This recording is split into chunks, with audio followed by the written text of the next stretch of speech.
right, welcome to episode 3 of the UGB podcast. As usual, I am joined by my buddy Sawyer, who owns FNG Precision Coatings in California. Woo! And John is a struggling poetry artist. What are those guys that sing, poetry singers? Yeah, he's a beatnik. And we got Max. Yo, what's word culture, fuckers?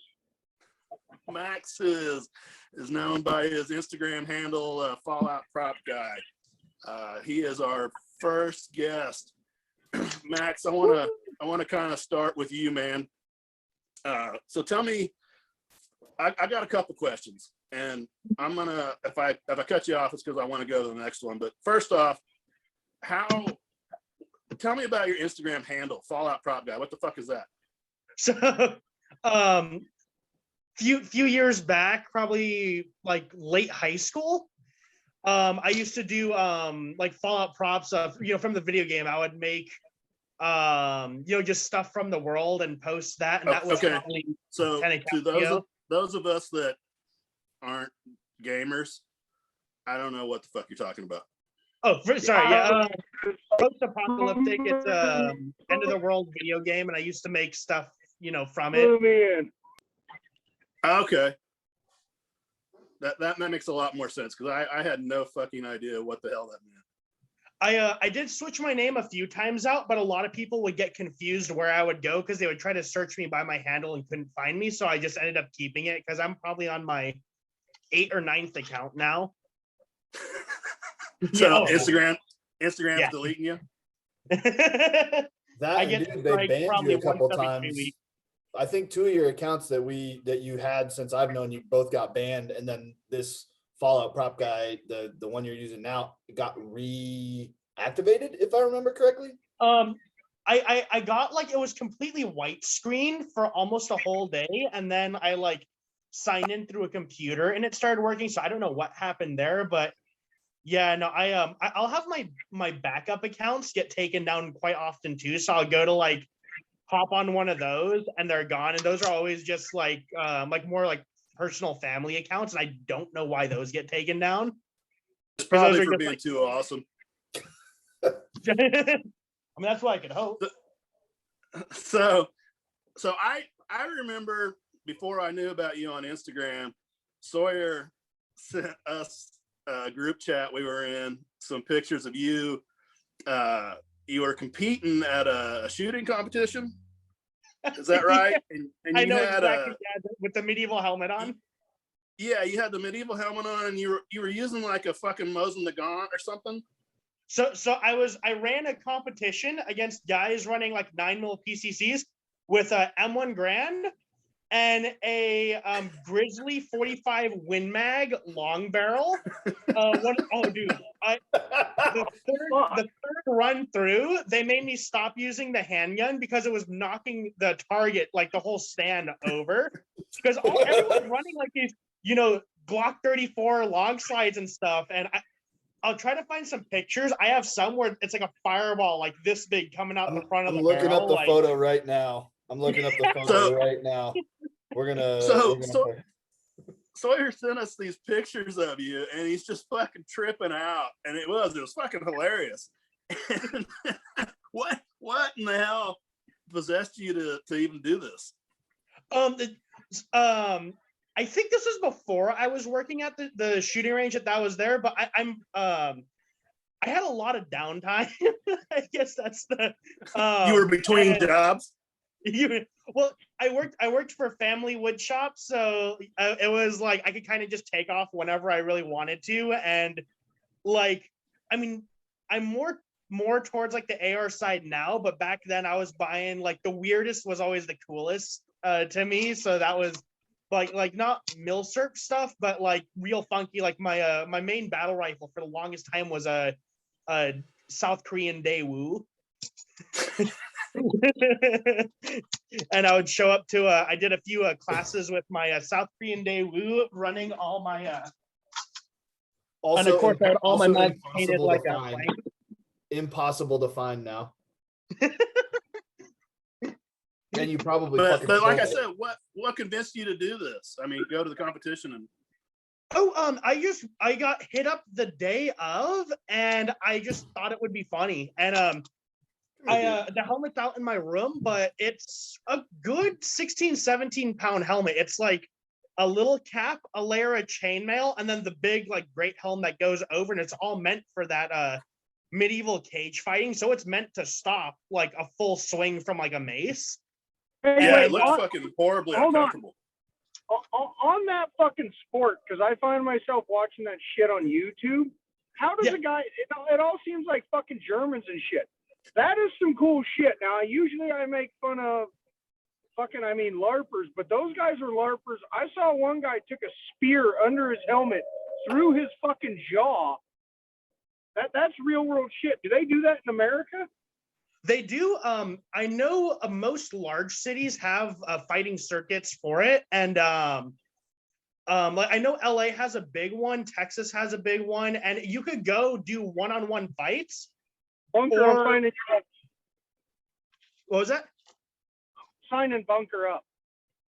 Oh, dude, you will get something broken at some point. It's not like it might happen. It will happen. It's usually fingers or nose. Those are when you're lucky, because you're swinging a 3-4 pound mace on a stick, and your only goal is to put that other person on the ground, and his goal is to put you on the ground by any means necessary.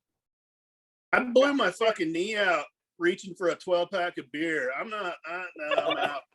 We're gonna put you, dude. We're gonna put you in an easy go, like the little electric scooter, and we're gonna just duct tape a fucking lance to it and just give you a push.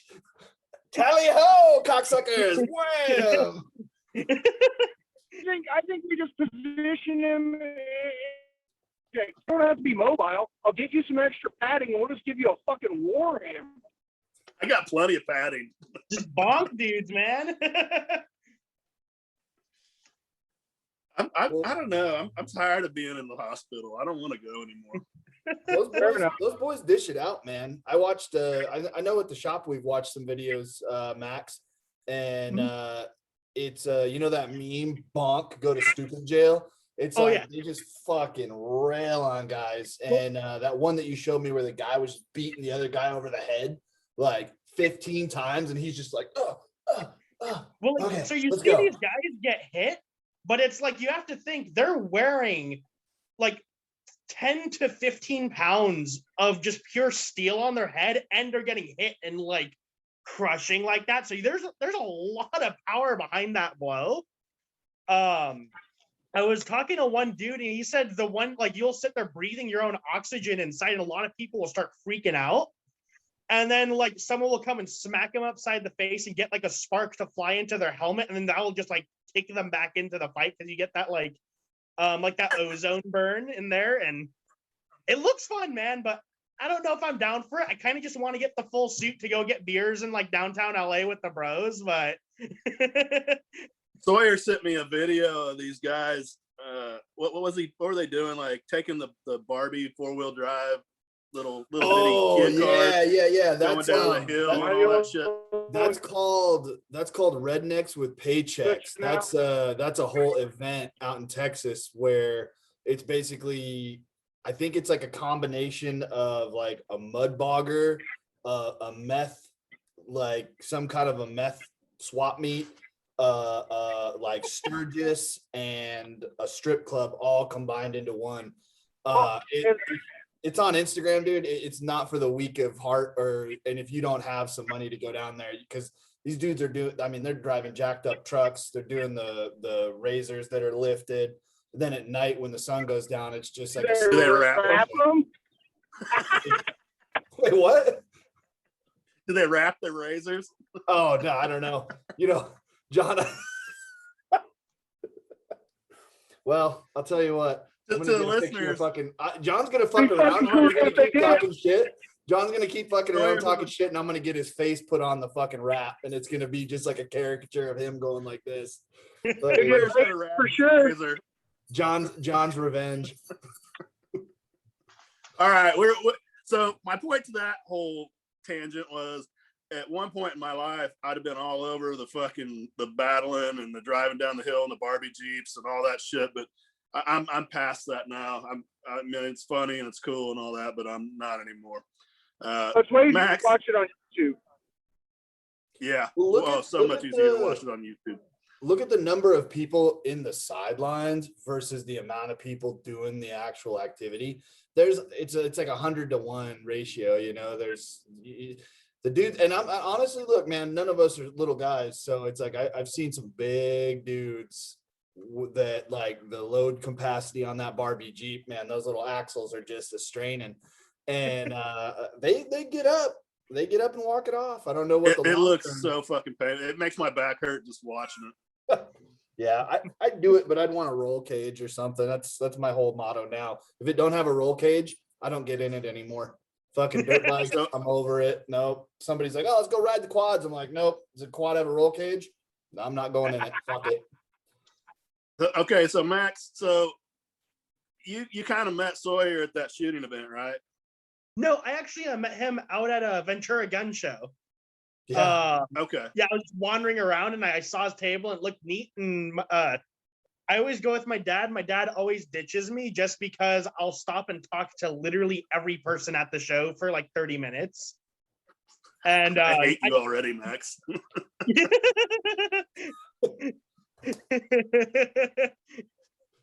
So you knew Sawyer, and how'd this develop into you becoming gainfully employed by him? They share ramrods. Oh, is it? We Sharing can't hear you, ramrods. asshole. Yeah, we can't hear a fucking word you're saying. Sharing each other's ramrods. Oh, Better. he's making a gay joke. Okay, there we go. Yeah. He wants to see us touch tips. Goddamn black powder ramrods. How can you not hear me? I'm screaming. I think it's your connection cross-country sucks, connection there. I'll pull over. It's fucking Kentucky. It's not my fault. All that meth and incest in the air is fucking with the reception. It is. Ooh, But yeah, no, I was a range master up at a gun club, and I would just kind of like, because me and Sawyer both have like a super similar sense of humor, so like we would just always be sending each other shit and talking, and he just kept coming out and shooting. And of course, like, you know, we get those veteran discounts out for everyone and stuff. But yeah, come have everyone shoot. And then when I ended up leaving the gun range, I hit Sawyer up. I'm like, yo, hey, you looking for an extra dude? Did you leave voluntarily? I did, yeah. It was mainly just because, like, all the benefits. Again, I did not get fired. I still go back to the gun range like once every week and 2 weeks or so. I'm actually still wearing my old staff shirt because these are pretty comfy. But like, dude, I mean, it was like they stopped letting us buy ammo. They stopped letting us get discounts on stuff. Like, all the benefits of working there kind of just left. And was that before things got weird, or was that after? Was that pre or post COVID bullshit? As COVID was going on, like, dude, Max, I think that shit was even before then, because we had to stop bringing clients. We would bring VIP clients up there to shoot because they would let us use things that were necessarily on the list of approved items. And then they started to crack down, and we were like, yeah, fuck this, we're not going back. So I think that, like, I'd say 2 months before COVID, we started to get the squeeze. Well, I remember because you came out with that one TV guy. I don't know if I'm allowed to say his name or not, but don't mention it. Just somebody. Yeah. So, you came out with that group, and we because I remember we were blocking off every other bay, and we opened up one of the bays because, like, so we could have like 3 bays side by side, because there wasn't like a lot of people over on the other sides, and so we were like one big group. Because I remember like taking down the tape, and then when you guys left, putting the tape back up for when we let people out. But it got, because every single person in California has never bought a gun, and every single person just bought a brand new Springfield XD. They got a box of Blazer aluminum, and they're there to put some holes in paper, hopefully. And it was dangerous working at the range. Bro, they were there to put holes and dividers between the bays. Do you remember the Korean dudes that, or I think they were either Korean or Chinese guys that were there that day? We had the AK out, and they were just fucking dumping, dude. They were dumping into the side of the fucking dividers, dude. It's a wood chips going everywhere. How many tables we lost to new shooters, man? Yeah, that place got sketch, man. It was like fucking Battle of the Bulge, dude. Trees just exploding, fucking shrapnel from fucking wood everywhere. I couldn't imagine trying to work at or let alone own a gun range. That sounds like a fucking nightmare. Hey, Oh, no, definitely. Am I coming through clear enough to talk? Yep. So years ago, I'm at the Cherry Creek shooting range in just on the outskirts of Denver. Female cop goes to reholster her weapon because cops are experts with guns, and they're allowed to draw from the holster. Finger on the trigger, just like you boys like. Sticks that thing in the holster, shoots herself through the ass. She has on these Spanx, like make you skinny things under her pants, hanging out of her ass like a pigtail. Shot herself right through the ass cheek. It's too bad that you don't have video of that. Hey, Max, tell them about the exploded gun that. Okay, so, customer's fault. I'm not going to say what range it was. I never signed an NDA, but at the same time, basically, so we had one customer, big group of Armenian guys come out, right? I'm Armenian, so I'm allowed to rag on them a little bit, but big group of guys come out. We have an M99 Barrett, big old single shot one. We have one of our instructors go over with them, like, this is how you load it, this is how you shoot it. They probably get 7 or 8 rounds through. And it's like, okay, our instructor is going to go help someone else out downrange, or not downrange, but other side of the thing. And I'm zeroing another customer's rifle for them. And then we have one more back kind of watching the line, like, overall. These guys go throw a round in the Barrett. This guy's holding the trigger down with the gun pressed up against his abdomen with a round in the carrier, slamming it, trying to get it in.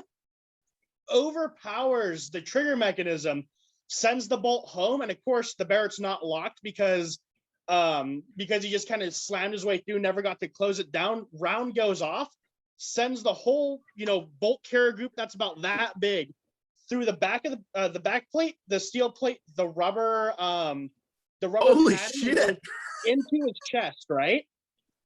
So this guy, so I'm zeroing the optic. This guy walks over to me and goes, "Brother, I need your help." I look at him like, "Yeah, I'll be right with you, bro." I get back on the gun and I kind of like, well, wait a minute. I look at him and he's wearing like a black shirt and it looks like it's just all wet going down the side of him. So I'm like, okay, everyone needs to get off the range right now. We call Ponko, Ponko, that's not his name. The other RSO's name, I'm totally blanking on it right now. We call him, so he's getting everyone else off the range. People are complaining as I'm like trying to help a dude that's bleeding out of his chest. One of his buddies goes, "Oh, hey, let me just take this bolt out so he can like breathe better or something." I don't know. So rips the bolt out of his chest. Dude starts, leaking. We get him there, get EMS up, and it was just a whole. Call an ambulance. Ambulance, get an ambulance. Did you have a tourniquet? Yeah, put it around his neck, dude. If you'd have fucking had a tourniquet on the fucking butt, nobody would have got hurt. Right? Hey, no, like, I bought all this out of pocket when I worked at the range, right? Like, I talked to one of my buddies that was Navy corpsman, but I'm like, yo, hey, help me recommend everything, teach me how to use everything. So I've bought everything in my IFAC like 4 times over now, just because I've gotten a little bit of hands-on. But like, yeah, no, because like the range, they provided us a $70 EMS like Amazon special med kit. So it was like, oh cool, I wash cups. Like this dude has a hole in him. How am I gonna remedy this? Like, just put some water and dirt on it, it'll be fine. Oh my god, no. These guys, they had an ice chest and they kept pouring water on this dude. and they had a t-shirt over the hole that they left because they pulled the bolt out of the man. I'm still angry about that, but so they kept taking the t-shirt off this dude to let him start, pumping blood again so they can wash him with water. And like the third or fourth time I turn around, I'm like, guys, you're going to kill him if you keep doing this. And definitely if someone's hurt, don't say he's gonna die, because if you say that, they will snap right back into it. Like, I'm gonna die. And it was a flesh wound. The dude was totally okay, and all that stuff. But like, it was totally not me or any of not any of the staff's fault. The guys instructing him. It was just a dude who wanted to be all hot shit, and they were trying to get a video of him, and just couldn't listen to instruction and new shooters. So what are you doing for Sawyer now? Right now, I do the laser engraver, and then I help out in the shop. We do like sandblasting. I'm starting Cerakote. I still need to get like the I'll make sure I don't leave like patchy spots, but I mainly do all the laser engraved stuff that we do for other companies, or when we get working like that. I like this. This just came to me. You're starting to play with the Cerakote, right? Mm-hmm. So did you come into it totally blind, like never having fucked with it before whatsoever? I mean, you've probably spray painted guns and shit like that, right? Oh, this little fucker spray paints everything, and I get so mad. I had that feeling. Oh, I get so, dude, it's a heated subject, bro. It's heated because I go, Max, why would you waste your free time spray painting a gun when you can literally bring it to work, practice on your lunch while you're already there, use the material that we have, and get better at your job instead of just dicking your guns into the dirt? But he loves it, bro, so I can't, can't tell him shit, so. Bro, I wanted to ask you, but I thought you might swing at me. So now that we got a screen between us, I really want to try to Cerakote like fake rattle can look. Like it has a Cerakote strength, but it looks like, it looks rattle canned. Actually, I was told not to play with guns on the camera. We've all got that mental image. We know what that looks like. Yeah, I mean that's 90% of the Cerakote jobs out there. Just to be honest, they look, and okay, this brings up a fucking gun. And you know exactly what gun I'm talking about, Bunker. Do you remember that guy that he had the ACOG and the AR all assembled? Oh, and he was like, oh yeah, looked like this dude defended it to the death. He was like, oh no, this was supposed to look like somebody went out back and did a rattle can job. And in my head, I'm like, okay, so you spent $200 in materials in a day's time to make it look like dog shit. You are a special kind of retard. Because no matter that didn't look like fucking rattle can. That looked like fucking Gunther took a dump all over the gun. Either way, man, even if he did a bad job, he's still stupid. And if he did a bad job on purpose, he's double stupid. So it was like, right. it was my forehead's getting. I still want to go find the YouTube video of that one of these days. But Max, I think he took it down after we razzed him. I guarantee you he took it down because we just shit on him for like a whole day. I was like, I want to have a conversation with this guy. Is everything okay in your personal life? I mean, do you need like what the fuck? Sawyer probably gets this too. I get a lot of guys that are like, I want to try to Cerakote my own gun, and from a business owner perspective, I'm like, fuck it, yeah, go for it, because I'll get to redo it for you. And not that it's a magical process that, I do it, so anybody can do it, but there is a process to it, and it's fairly involved. So I want to get your take on it. Was it more than you expected, less than you expected? Is there more to it? What do you think about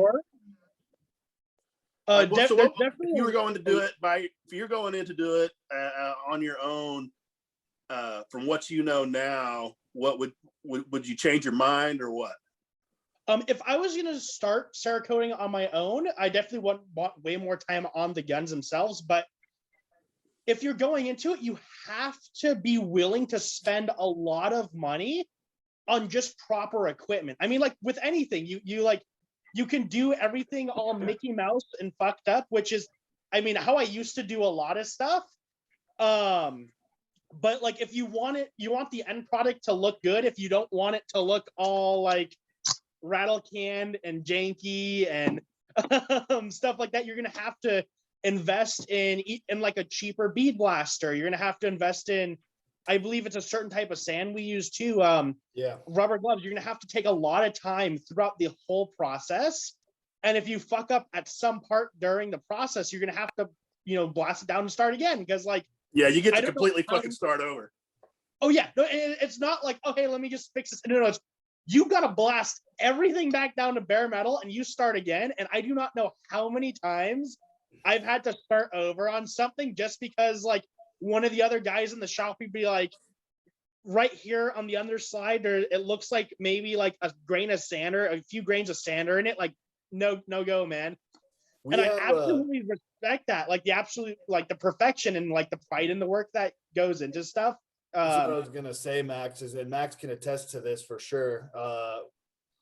I am an absolute asshole about quality control at our shop, and the joke is, if it's not been done 3 times, it's not done right. And that goes for, we'll do a full rifle camo, handguard, upper, lower, and I'll go over it after, and then clear coat, and then we'll find something. I'm like, dude, we can't do it. You know, you gotta, and sometimes it takes 2 days, sometimes it takes a week, but when it's done, it's done, and it's done right. And that's what Max is learning right now with our processes. Everybody starts in the sandblaster, because if you can't understand what goes into the process, you're never going to appreciate when you go to spray that gun. You go, did I really check everything? Am I sure that it's all clean? Because you're going to be blasting that motherfucker down again. And it gets hot in our shop, man. It gets real warm. Hey, John, go for it. I haven't heard much from you.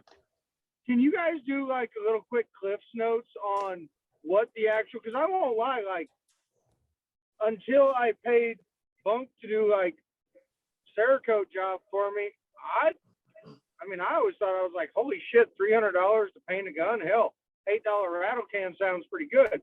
But then you get like the Beans gun back and you're like, wow, okay, not only is this artistic, but I just dropped it out of my truck and didn't scratch it. There's clearly something more there with the Cerakote. Can you just give a Cliff's note of like what those steps are? Hey Max, before you do, just remember there's certain parts in our process that not everybody does the same. So don't give away any of the things that I've shown you that are different. Proprietary secret. Actually, you know what? I'm gonna let you talk about it because I don't know what I'm allowed to say and what I'm not allowed to say, and I don't want to pee smack. John, what part are you mostly interested in so I can get that defined for you? I just brought you a gun. Tell me what you're going to do to it before you give it back to me and I pay you. So, I mean, and I think Bunker will contest to it or agree to this. It's, you know, obviously you degrease the weapon, disassembled, and then you prep it with your choice of blast media at your choice of pressure. Once that's done, generally there's a gas out, or some people do the gas out before. I like to do the gas out after I've blasted. Reasoning behind that is my own, and I can explain that in private. But there is a method and a madness to that. So once that's done, it gets QC'd. You check everything, every nook and cranny, make sure there's nothing in there. Then it goes to the paint line, and then the Cerakoter mixes up their paint. If it's a camouflage, they'll do a number of steps to create the camo, generally using vinyl stencils. Once that's done, it goes in the oven for a final bake after the multiple layers or maybe the single layer has been put on. So I'm just going to back you up right there, Sawyer. So each layer, go into that. Okay. So, boy. So our process is probably very similar to everyone else that does it. We do a base layer, right? And then we'll do airbrush details for fading. We call it a gradient fade. That's the term most commonly used. And then what we do is we create stencils and they're adhesive, and you stick them on to the item. And the difficulty in doing a custom camouflage is not doing a camo. It's where you put the sticker. And you can take a handful of camouflage multicam stickers and just go and slam them onto a gun. And that does not make camo. I don't care who you are. That does not make camo. There is a mathematical arrangement to these pieces. And if you don't do them in such a way and every time, it ends up looking like confetti. It does not, there's no flow to it. There's no design. And it takes time, dude. It takes years to learn. Like I tell people, I said, spraying Cerakote is not the hard part. Anybody can squirt, a gun on there. Or squirt Cerakote out of the gun. But if you can learn how to make the pattern work for you, that's where the real talent is. And it's definitely, you got to do it not once, twice, but 3 times, sometimes 4 times. And if you miss one stage or you fuck up, you accidentally don't cure in between coats perfectly. There's a very set specific time schedule for each layer. And if you fuck up one way and color, dude, I cannot tell you, man. And I still do this to this day because I'm impatient and I'll always be impatient. I'll flash, we call it flashing a coating. We'll put it in the oven, let it set for a certain amount of time. I'll pull it out, start working on it. Feels good when I touch it. I'll go to pull all the stencils off and clean it before I'm getting ready to clear coat it. What do you know? That second layer that I put on starts falling out. And it's because I'm using a chemical to clean and the Cerakote isn't fully cured. And it doesn't make that bond that it's supposed to make. And so there's so many little tidbits, that go into it like that. And kind of, John, we're straying away from the Cliff's Notes version, but it's hard not to. No, but I get. I mean, you point proven. It's far more involved. I mean, it doesn't matter when I was doing demolition work or now that I'm doing agricultural work. Anybody can do the 90%. It sounds to me like what you guys are saying is it's that 10% that's real important.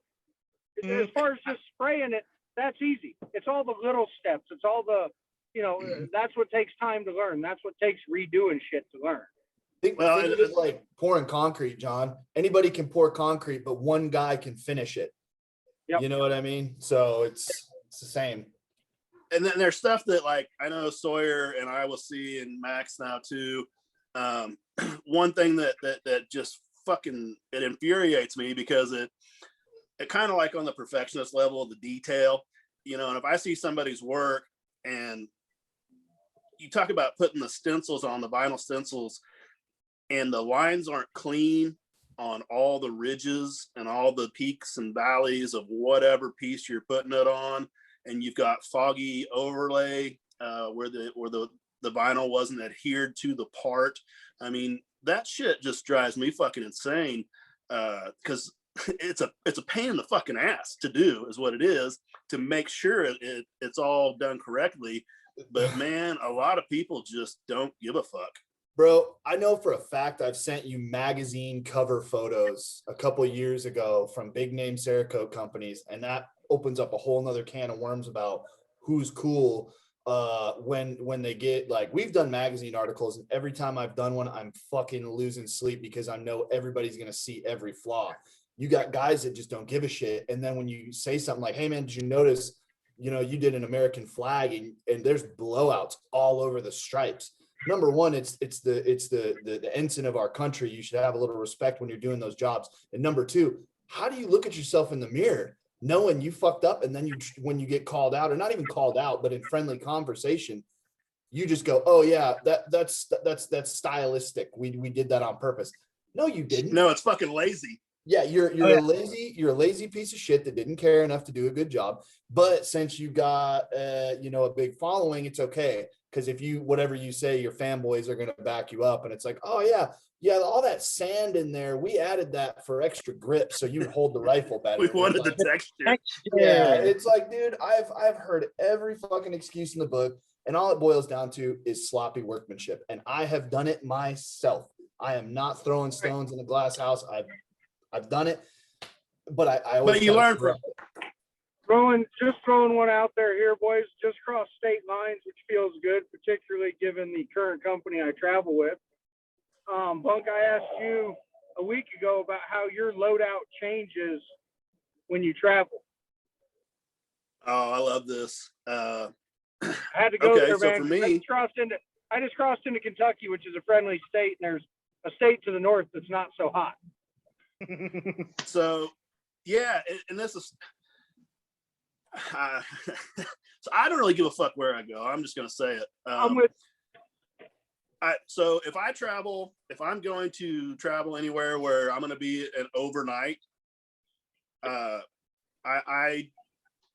don't know that I've ever went anywhere in the last 10 years or so, at least, without a 12 gauge shotgun, a rifle, and my handgun that I carry on me, with ammo and loaded mags. Now the rifle, I have changed up a little bit in the last year. Not a lot, but sometimes, really, if we're not going too far away, I guess. I like to do the 9mm pistol caliber carbine, because I love the Foxtrot mic stuff. Everybody knows that, but I love the ability to have the Glock mags, the extra Glock mags, and the extra 9mm ammo. You do sacrifice that high-powered rifle, which again sucks, but I have taken both of them too, and it's a fucking process. I mean, it takes up a lot of room in the fucking vehicle and all that, and you got to lug that shit in the hotel room at night and everything. But I don't like being without all the options, and am I ever gonna have to fucking need them? No, probably not. But I say that, and we go to, we travel all over the country, and let's say this Derek Chauvin case, I don't even know where it's at right now, but it doesn't fucking matter. Let's say we're going through Indianapolis, and they find that guy not guilty, which I think they probably will, a whole nother situation, but just using that as an example. Well, so there's rioting and all this other shit going on, and we're right in the middle of downtown Indy, or pick a fucking city, it doesn't matter. I want to be with all of that, and I'll go through the hassle and the pain in the ass to have it all and lugging that shit around. And I don't necessarily pick a specific amount of ammo to take, but I make sure I've got loaded mags for whatever rifle I'm bringing. I've got extra mags, which any vehicle I ever take, I've always got extra mags in the glove box for my pistol. And I've got, 100 rounds, probably buckshot or whatever for the 12 gauge. And if you want to get into specifics on guns, we can do that too. But I'd really like to hear what each of you do as well. And I don't worry about state lines, and heaven forbid that don't get me in trouble with whatever. But I always felt like if I have to use X weapon that, shouldn't be in that state or whatever, by that fucking point, I don't care. That's the least of my worries. What about you, Sawyer? Me, generally speaking, if I'm traveling here in California, I carry my GP100, and I've got a pretty nice little setup bag for it with 3 of those Safariland quick eject reload for the revolver. Carry the 357s, and then I have a pump action shotgun that is pretty much a no questions asked legality thing here. Like, it's a fucking shotgun. Nobody's gonna break my balls on it. And then the revolver, there's really no questions asked on a revolver either. So why the revolver? Well, because for number one, there's no question of having a magazine. Obviously, we have the magazine restrictions here in the state. So it's for your area. It's that loadout, that traveling loadout is 100% based on state restrictions. When I move out of state here shortly, you can believe that I'll be having something completely different. But for me, I go, okay, I've got this, I've got X number of rounds, I've got a 3-pack of reloads, and then I've got the shotgun. And that GP100 is a very versatile weapon. I went to a class with some LAPD guys that showed me how the old detectives used to run the revolvers, and it's surprisingly quick on the reload if you know how to do it. Obviously, it's not as tactically advantageous as a, magazine fed automatic pistol. But I will tell you, statistically, you're covered with the revolver, though. I know it's not the cool guy thing to do, but I don't really care because I've taken that revolver out. Max has seen it. We've put accurate fire at 25 to 30 yards, 35 yards consistently with it. It's been tuned. It's got Trijicon high-vis sights on it. It's a shooter. And I mean, not to draw on kind of experiences of the past, but the Hollywood shootout, the guy that was able to really score some big hits on those two armored gunmen was running a revolver, and it was a 357, and he was able to get accurate fire down onto those guys with that weapon, and it had enough punch to do some damage. And please look that up to make sure I'm not wrong, but I've heard that, and I'm going to cite it and just say I'm pretty sure that's it. You're talking about the West Hollywood shootout. Yes, sir. And I mean, shit. You know what? That gun, man. Honestly, I've never had a failure with it. And in my head, I'm like, if I for some reason have to use this weapon, it's a real bad day, and I don't want to be finicking with a Glock or something, which I have those as well. And they've jammed on me. They've failed to fire, failed to feed, failed to extract.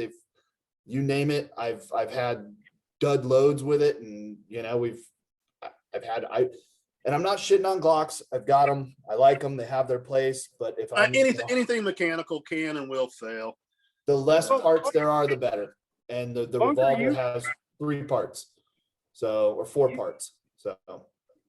Bunk, you've seen my everyday carry. It's one of those little Ruger Red Hawk 8-shot 357 revolvers. That's what I was getting ready to ask you. I knew that's what you had, and I wanted to kind of go into that and that's something I wanted to touch on the last couple episodes on why and reasoning and all that. Two things for me personally. Number one is I just think it's, and I hate to bring vanity into it, but by God, if I'm ever going to have to clear leather, as the Cowboys would say, and shoot your ass, let me do it with something that has a little bit of style. Number one. John, you're forgetting one big fact. This gun, even if it does go down, it weighs a lot, and you can whack the shit out of somebody in the head with this thing, and it's basically as good as a pair of brass knuckles. I mean, And then for me, Bunk, the other real reason is back home where I live, we can open carry. And I do have to remember that I'm a member of society. I live in a small town. A leather holster on your hip is just less. I try to be a steward of shooting guns and doing what we all like doing. And part of that, sorry, my phone holder keeps falling over. Part of that becomes I do look at what does it look like walking around with, I've got I got the G19 and the fancy T-Rex holster and all that shit with the light on it. And yeah, woo woo. Hey, did that T-Rex holster come with a free pair of skinny jeans? It did not, but it does have a discount that you can apply. But no, for me, a part of it is the aesthetics, and then the other reality of it is shit, if I'm gonna carry it, I might as well look good doing it. And I think a revolver just has a little more style and class. I like it. And so you're a big fan of the open carry. I think open carry eliminates. So yesterday I left Murdoch's. Coming into Murdoch's was what I would describe as a beautiful scene. Very attractive lady walking in with 3 kids. She had a baby on the hip and 2 little ones walking next to her. Now, she also on the opposing hip had a semi-automatic, handgun of some kind, open carry. Now, where I'm at in my town, that was not threatening. That was not anything. But I guarantee damn well to you that if you tried to pull off some dumb shit in a Walmart or a grocery store, you would really think twice about doing it. That would not be a good choice. And it's not that people carry guns on them in some type of militant, militia. It's a way of life. It's just what you do. It's not allowed. And so all of a sudden, I think two things you get with that. I think that it makes the general public aware that there are people out here that have guns. But I think the other thing is, and it can be a slippery slope. I think it breeds comfortability with firearms.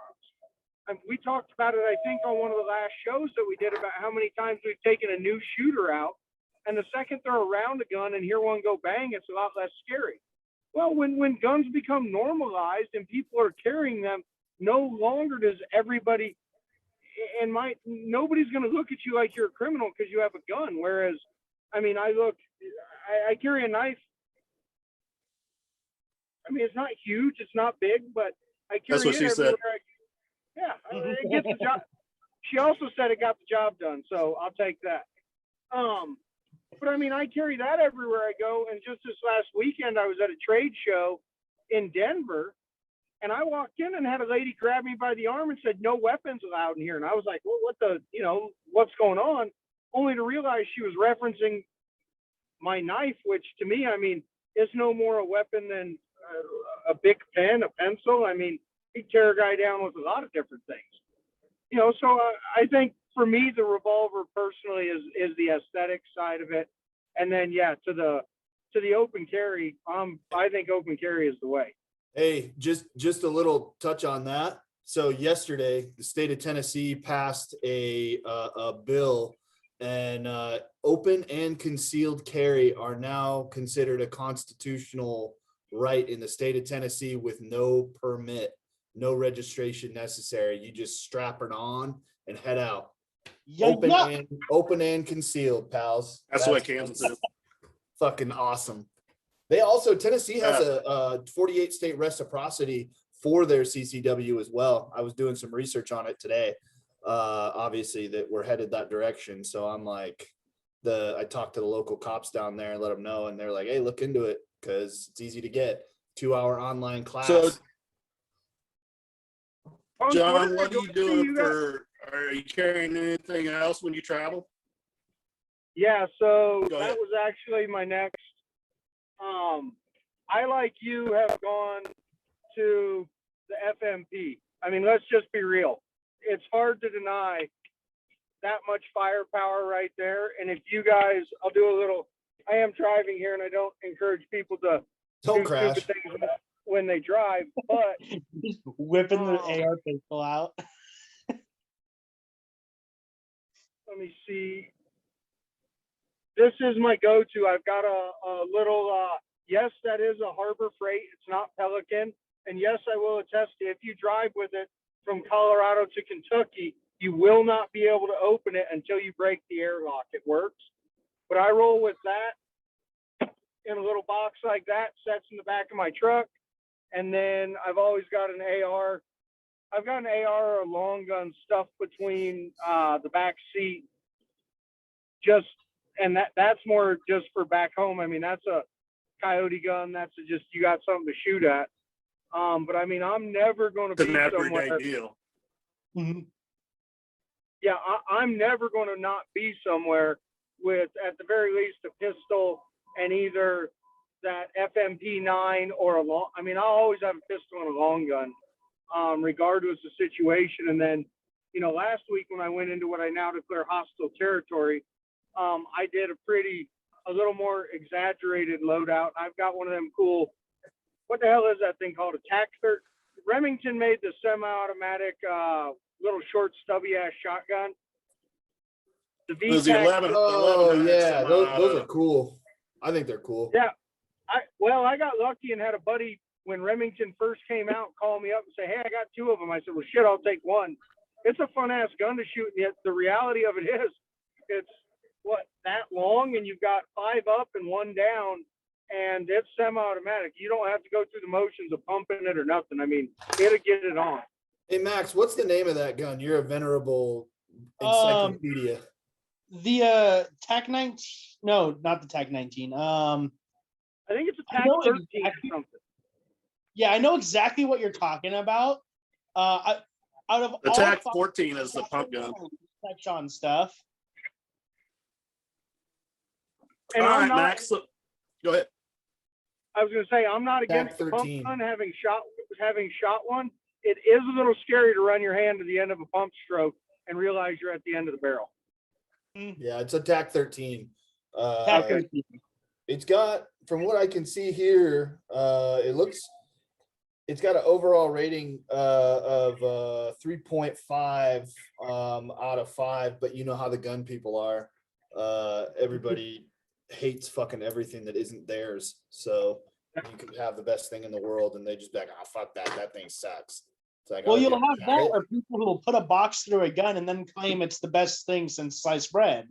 Absolutely, dude. Hold on. Absolutely. You've got a cannon. You've got a cannon, I know. So I'm interested in what your carrying loadout is.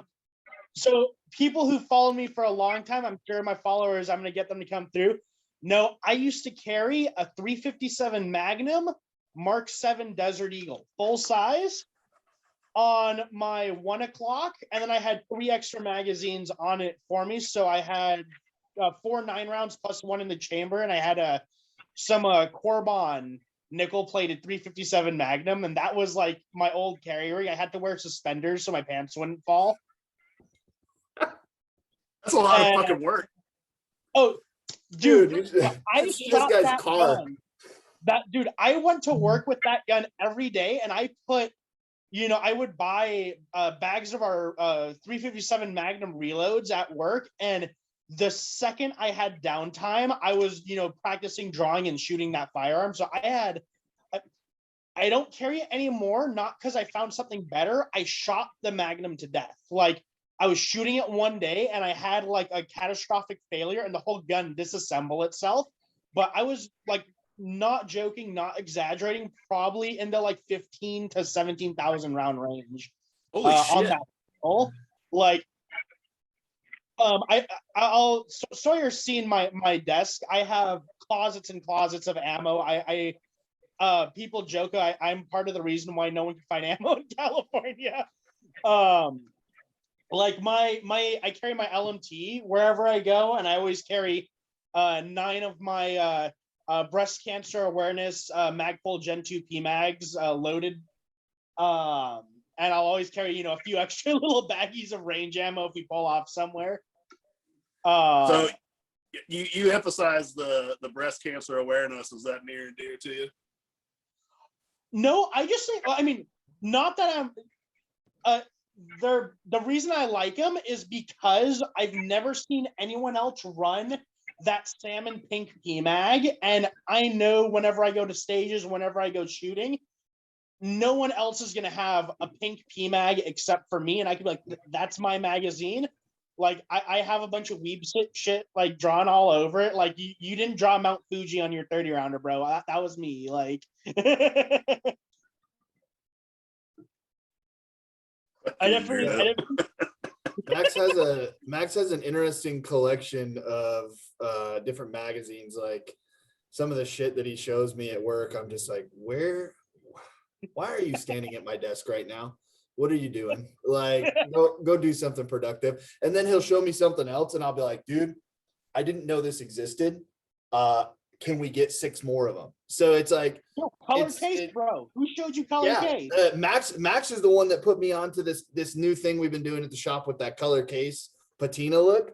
He's like, hey man, have you ever seen this? And I'm like, yeah, I've seen the color case.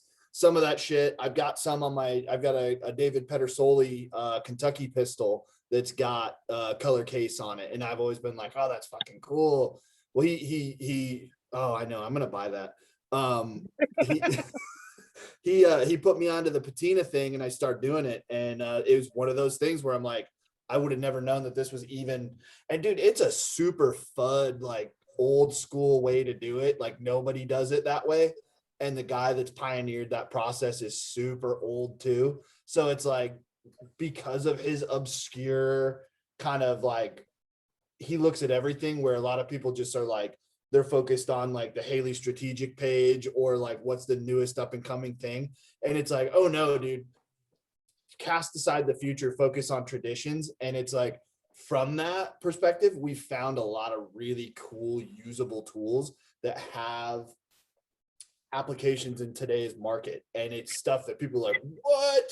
Where has this come from? And it's like, yo, dude, this has been around since like the 1980s. You guys just are so cool that you've forgotten that this shit exists because You're you've got, too cool you to fucking know, look at it. yeah, it's too, oh no, that's some old dude. And it's like, I want a ripped guy in multicam black or night camo to show me what I need. And it's like, okay, man, but there's like really cool stuff out there, but you just are, you're either it's like a fear of being different, or it's like a retarded sense of development in like, It goes back to that ego we talked about before. I don't get it. People can't be themselves and enjoy shit. Yeah. I hate that with people with food. Like when we go somewhere different and it's like, hey, you guys want to try some different food? And they're like, no, I only eat chicken nuggets with ranch sauce.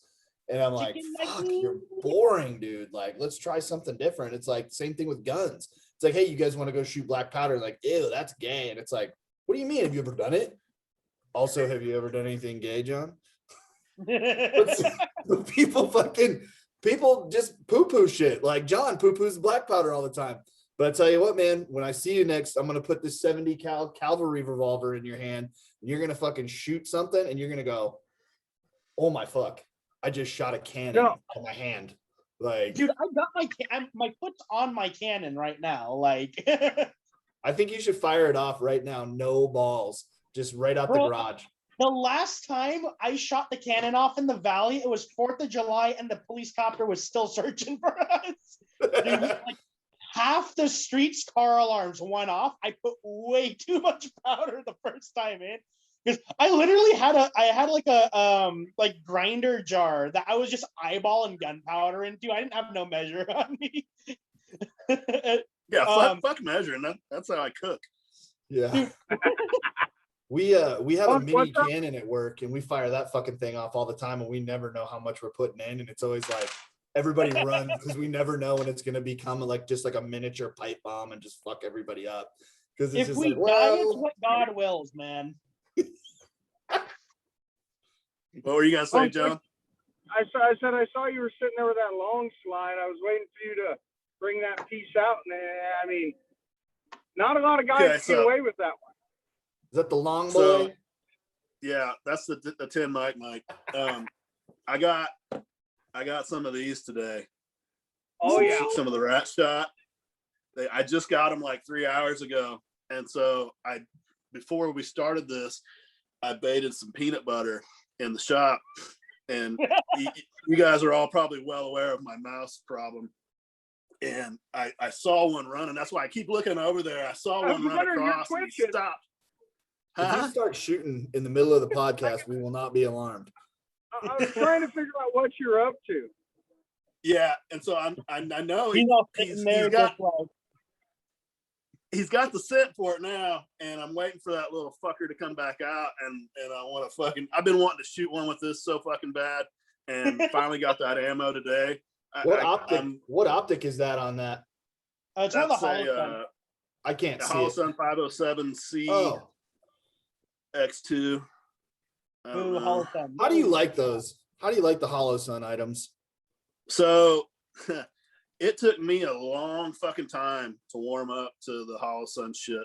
I had a customer want me to get some stuff in for him, a couple of the red dots for the ARs, and I'm like, and he was a good customer. I'm like, no, I'm not gonna fucking do it. And he's like, no, man, I want to try it. And this went on for like 3 months. And finally, I'm like, fuck it, I'll get one in for you. That's fine. And got it in, and he comes back in about 3 months later, and I'm getting ready to fucking start laughing at him and making fun of him. And I said, so how'd that Holosun work out for you? Man, I fucking love it. I want you to get me a couple more for some of my other rifles. And I'm like, son of a bitch. I'm like, all right, fine, I'll fucking do it. And so I do, and another 3 months goes by, which so we're at 6 months now, and he runs his stuff hard. He's like me. He fucking beats on his shit. And except he cleans it less than I do, which is fucking impressive in its own right. But he's had excellent luck with them. So I'm like, all right, I'll try one. And I think the first one I got for was a 5.56 gun, and it was a machine gun. And I throw shit around in the bed of my pickup, behind the seat, and like John was saying earlier, I'm not immune to dropping a fucking gun. It fucking happens. I beat the shit out of stuff, and I had fucking great luck with it. And so I kept trying more, and then I started being like, okay, I feel okay to sell them to customers because I'm real adamant about if I don't believe in it. I'll tell you it's a piece of shit, and if you still want me to order it, all right, I'll get one in for you. But I'm telling you up front. But I'm sold. I'm a believer. I've never used one. I've looked down one. I can't see a goddamn thing through them. Personally, I've used RMR on different pistols and stuff. It's just not my favorite. I've had surgeries on both eyes, so I don't have the same ability with that. So I've kind of got to stick to iron sights. But Max, did you have one, or was that no? You didn't have one. Somebody else had one. I've always been kind of biased against them because I remember 2 months into when I was working at the range, I had a customer with the Aimpoint knockoff from Hollow Sun. Not knockoff, but they're like the Aimpoint T1 looking optic they make. He lost a front lens during just shooting, and just the whole front lens popped out. And we've had a bunch because Oaktree sold a bunch of the Hollow Sun products, and we've had a bunch of them come just dead out of the box. But this was I think that was more of their like first gen, because I know a lot of dudes that they like on their competition guns, they've switched from Trijicon over to Hollow Sun, and that's like, I'm a diehard Trijicon fanboy. I mean, I own an RMR. I got 2 ACOGs, the 3.5 and the 4 power. I got a reflex. I love them to death, but I don't know like if I'm given one, I'll run it, but I'm not gonna go buy one just because I do like that little Gucci flex with the running a Trijicon or a Leopold, and I know Sawyer. And I get that. Yeah, I mean, that makes sense. Yeah, I got Trijicons on this revolver here. So they got, like I was saying, they got the high vis on there. These things are fucking dead. I don't have to worry about it. But that was my thing, is I had some interaction with the company in their early days, and I did not get the warm and fuzzies about it. And then I've seen you kind of, I don't want to say you spearheaded anything, because you're just showing their product, but I've seen you have good results, or at least good reviews from your customers. So it opens my mind to a lower cost optic, because Max, this, and I know me and you have sat there and looked at optics, and I'm like, fuck man, I don't really want to spend $800, and that's a discount on an RMR, and I'm like, I don't want to spend that anymore, dude. I mean, I have my Mark IV, and you just got your Mark IV, and it's like, but the thing is with that, I think that you take the bite, you take it once. With some of the cheaper stuff, you run the risk of, okay, you buy it, you might have to buy it again. You may, but again, $200 versus $800. I mean, if your life doesn't depend on it, if it's on a 22, if it's on a Plinkster, if it's on something like that. Where are you getting this $800 RMR? We got a line on some. You're talking about an ACOG. Sorry, Okay. My bad, dude. So many fucking things on my head at once. But you know where I was going with it, Max. Thanks. So we found some cheaper ACOGs, and even at that price, I still sometimes it's hard to justify unless it's John, your thoughts on the Hollow Sun life? I'm the same guy that fucking thinks PSA all day, every day. Fucking fuck that Gucci shit. Like, dude, I get it. Like, I see a lot of guys fanboy for a lot of expensive shit, but I'm just a guy that buys guns and shoots the dog shit out of them. I have yet to have a Hollow Sun fail on me. Like, have yet. And I'm just like you. I mean, my gun storage case in my truck is fold down the back seat, throw the rifle in, and then fold the back seat back up. And, like, that holds it. Bunk, you sent me with that FM9 that I got, you had a green dot on one. Fucking game changer for me, buddy. And I've got it's a big deal, isn't it? Dude, like when I say that I buy the cheap shit, I'm the same guy that has loopholes on hunting rifles.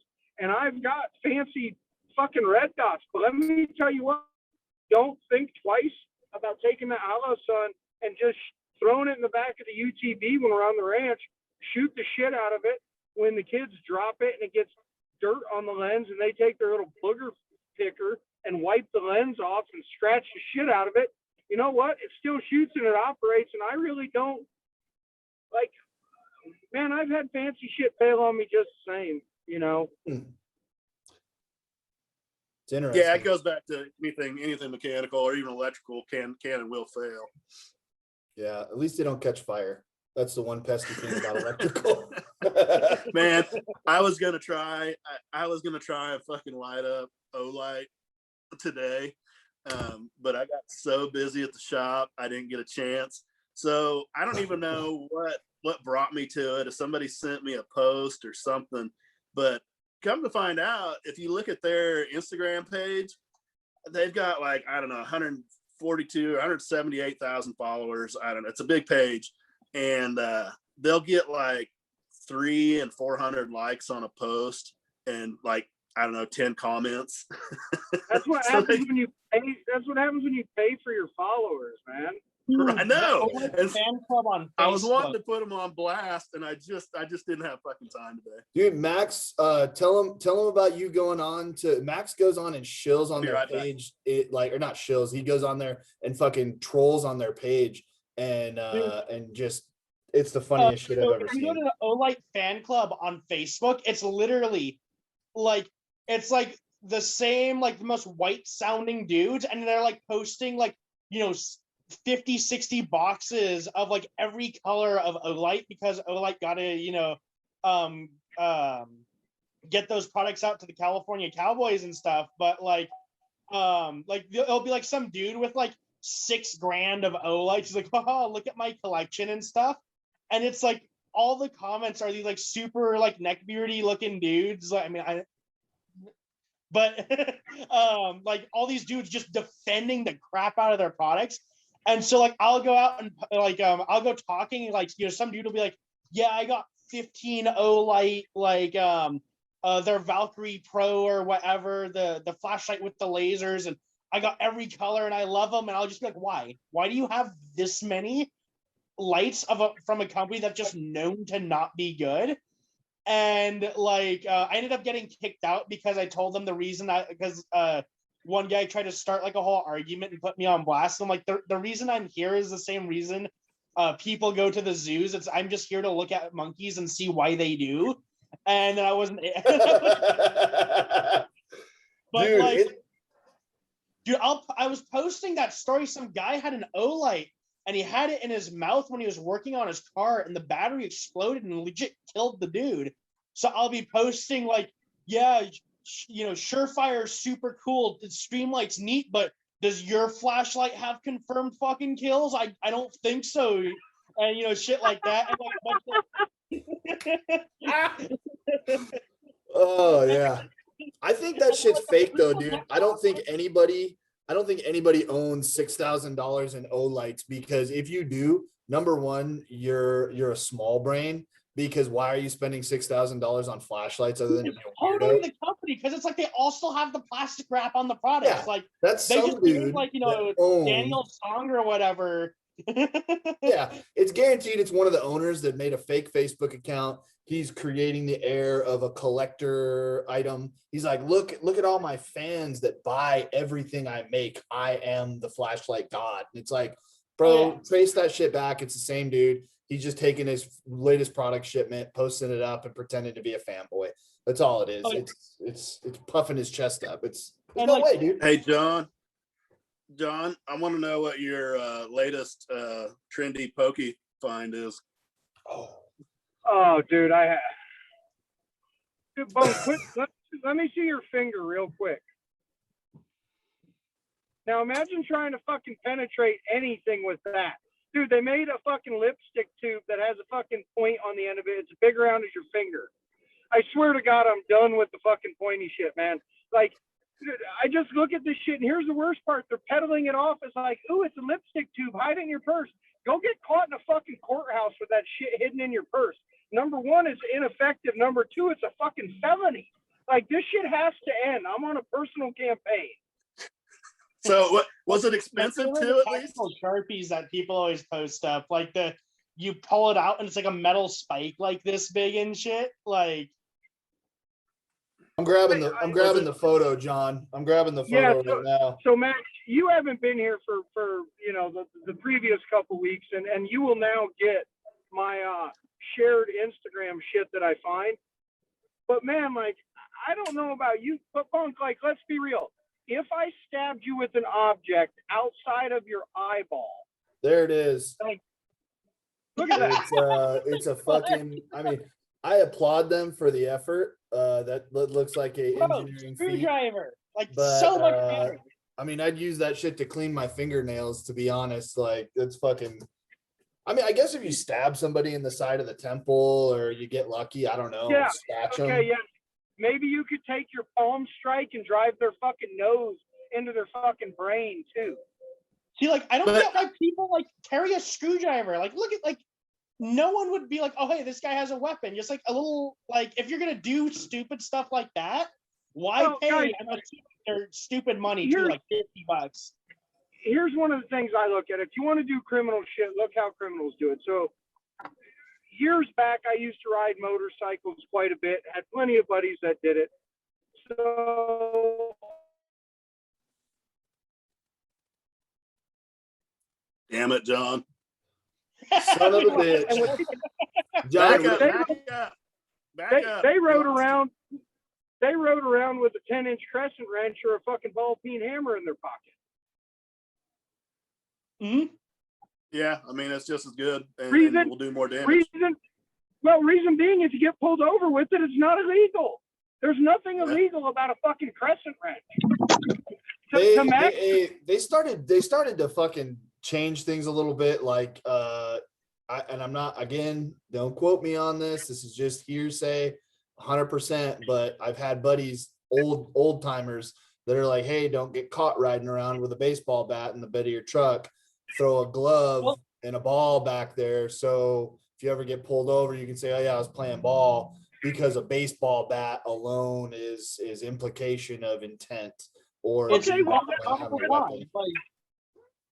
yeah. So, and guys, my bigger thing against it is like the fact that you have this shit goes on Instagram, and then you have people who start shilling for this shit and talking about like, ooh, that's a great idea. I'm getting 3 for all my purses. Like, let's be real, guys. Any woman that's with me, I'm gonna tell her your best defense is escape and evade. Just fucking run like hell, because that little lipstick poker is gonna do nothing more to any of the guys in this conversation of size than piss me the fuck off. Bro, that's a fact. Yeah, I mean, hey, you know what? Out here, black powder pistol or percussion cap pistol is not even considered a firearm. And up until a few years ago, it was legal to carry a muzzle loading black powder pistol or rifle concealed, as long as there was no percussion cap installed on the nipple. So you could roll around with a Derringer and just, oh, hold on a second. Boom, 50 cal, you're dead. Like,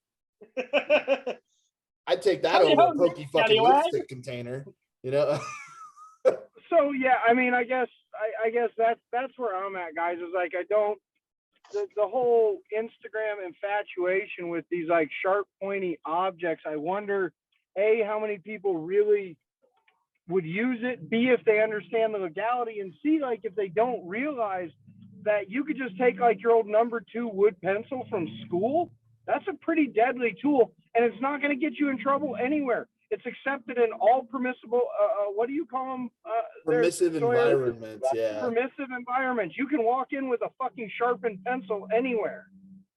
So I just went to this girl's page that makes these, and this may shock you, but she's got a photo of her cleavage to help peddle these things. Oh, who would have thought? Hey, John, I want to say something, unpopular opinion, but it has to be said. And I think a few of our viewers who've come out and given us feedback on this appreciate the candid comments. But Instagram, wake up, isn't real life. The shit that happens on there is a fantasy. It's a fantasy world created around selling products. So anything that you take off that, you might as well go over to the television and watch Saturday morning cartoons, with the exception of very few people putting out really good information out there. But it ain't real. And I really don't believe any of it. So all that shit is just a fantasy to me. But I guess, and for me, it just becomes an issue of like, and I'm not saying I hold these people up on some pillar in the gun industry, but there's a number of people who are known in the gun industry, and you see them like openly advocate and shill for these products. And part of me wants to be like, what is it? What service is it you're providing anybody by saying this is a good idea? They're just getting paid, bro. Sweet cash. Go ahead, Max. About chilling, if B. Myers or Trijicon wants to hit me up, like I'll get a tattoo, bro. B. Myers, like send me them all. Okay, so anyways, that was the opposite. So how do you there's so many fucking new people in the industry, new gun owners, all that kind of shit, and they're flooding Instagram, social media in general. How do you steer them in the right direction, or is there a fucking way? I get questions nonstop from because my I'm known as like a gun guy, but I'm not like a big gun page, if that makes sense. Like I post a lot of memes and frog pictures, but like I get new people, like new gun owners, asking me about first guns all the time, and like I low-key will be a little bit of a dick about it. Like I'm like, hey, how much is your life worth? Like, do you want something that is going to be worth something to you in a gunfight? And no matter how much money you spend, will you take the time to go to the range and figure out how the fuck this gun works? Because I can't tell you how many because I was an instructor for 5-6 months before I left the shooting range, and that was like half of my time there. I was doing pistol and rifle for never touched a gun owners before, and it was like it's definitely a mix of like sending them towards like trusted companies. I say look at what law enforcement, look at what you don't have to go buy a LMT to be effective with a rifle, but like buying a cheap red anodized Anderson AR with just a front sight post and a Walmart laser is not doing anyone any favors. And the used market's definitely out there for a lot of people that are looking to get into stuff. Like one of my first shotguns was a 1970s Remington Wingmaster I bought for like $380, and then I went out and put a full-length Rhino rail on it and the Surefire weapons light and grip. I think just a lot of people need to spend more time looking at doing like research on what they're gonna go buy, instead of just seeing what the big $1.5 million YouTube pages are talking about this week, and then taking their word like hanging on every word, Demolition Ranch. So where do they go to do this research then? Because 99% of them are going to go to YouTube, social media, and those big pages. And we all know that not all of them, but a lot of them, the vast majority of them are getting paid to promote X product. So, how do you direct them on that? I mean, I know I'm gonna sound like a total fanboy, and I know like Sawyer and you guys like Jim. I really do like some of the more like Grantham, T-Rex, like some of these guys that like they'll go and they'll like, hey, you know, I tried to like the I think like Grantham, he's decently like non-biased, but like whenever you're looking at a product, try looking at 10, 15 people, not one person. Because I've been looking at a review for nightstick weapons lights, and I looked at one review and I'm like, oh hey, that's dope. And then I like, you know, a few months after I started looking at more reviews, and everyone's like, yeah, no, this is like you get that weird mixed field where like if you have 15 people talking about a product and like 13 of them are like, hey, this is really good, it works, I run it hard, then that's you know kind of a good basis, if that makes sense. But if you're getting like, you know, 1 out of 2 people, 1 out of 3 people are like, oh, it's great, it's horrible. I mean, it's a hard question because I always just be like, I'll tell you one thing that people overlook, and I know it's a little bit antiquated. You can take this piece of advice however you will. I'm a big fan of paper. I'm a big fan of magazines. I'm a big fan of books. And Max will tell you, I've got about 15, maybe 20 books on my side table at my office next to my thing, and the reference manuals about either gunsmithing, firearms, machine guns, different stuff like that. I know many dudes who are contributors to very respected reputable magazines like Guns and Ammo. These dudes have 10 15 years experience in the Marine Corps. They've got 15 20 years in law enforcement, dual retirees. And these guys are writing articles in these magazines about products. And I mean, I love watching these super cool Gucci videos on YouTube and Instagram. But then when it's time to actually hit the books and start reading what the opinions of someone who has either A, had their life depend on it, or B, taken a life using those tools, and they don't have to brag about it. They don't need to. They just write about what they think about it. And it's up to you, the informed consumer, keyword informed, which taking responsibility is not something people like to do these days.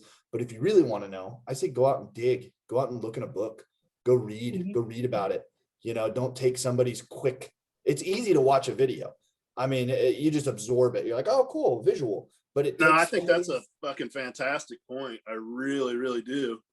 Dude, and I think you got to kind of throw in a little bit of, and I'm still stubborn and old school of, you got to pay to play a little bit. You got to find some of that shit out on your own. What you like, what you don't like, what works for you, what doesn't. But I'd like to continue on this. I think we've been going for close to an hour and a half. I'm not sure, but unfortunately, I have some ATF paperwork that is due by today. Oh, nice. That I have to get done, my manufacturer's report. So I think I'm going to call it, if that's all right with you guys. Yeah, I'm good. I can't see a count for our time this time, but I think it's a good stopping point. I would like to say, sorry, go ahead, John. I was going to say, be good. Good talking with y'all today. Yeah. Go ahead, Sawyer. I was going to say, I think it's a good opportunity really quick. I just want to say thank you to the people who have reached out to me and also reached out to you, Jeff, on the feedback from the podcast. I really like to hear from you guys. I like your suggestions. I like to hear what I've done wrong, what you don't like, what you do like. And, we're doing this. Absolutely. Yeah, we're doing this to reach out to you guys, to build rapport, to talk about things that you might be too scared to ask. If there's something you want to know about, you want us to do the research, send us a DM. All my information is always on my page. It's not hard to find my cell phone number. I mean, to be honest. But hit us up, let us know. Yeah, absolutely. Any ideas, anything just like Sawyer said, anything you want to hear that you don't normally hear or whatever, we're kind of all about that life. So I think, next I'll talk about that. Max, thank you for coming on. Yeah, thanks for having me on. It was a pleasure. Next week, I basically got it locked down. Jerry from Triple Feed is going to be on. He said he's game. I think it's just a matter of us scheduling time to do it with him. So if there's anything that anybody wants to hear from Jerry or any of his perspective, give us a shout. I want to know a lot. That guy, I've been doing some research, looking at his page. He's got some cool stuff. So